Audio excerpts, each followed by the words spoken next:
গাথা আড়াই হাত তার গভীরতা 3.5 হাত ঘরের মাঝখানি ঘরের নাই বিছানা নাই রে বাতি পাইবা না কই স্বামী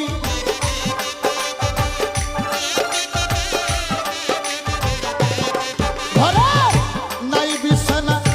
নাই রে বাতি পাইবা না কই স্বামী পালকি আইলো নায়র যাইবানি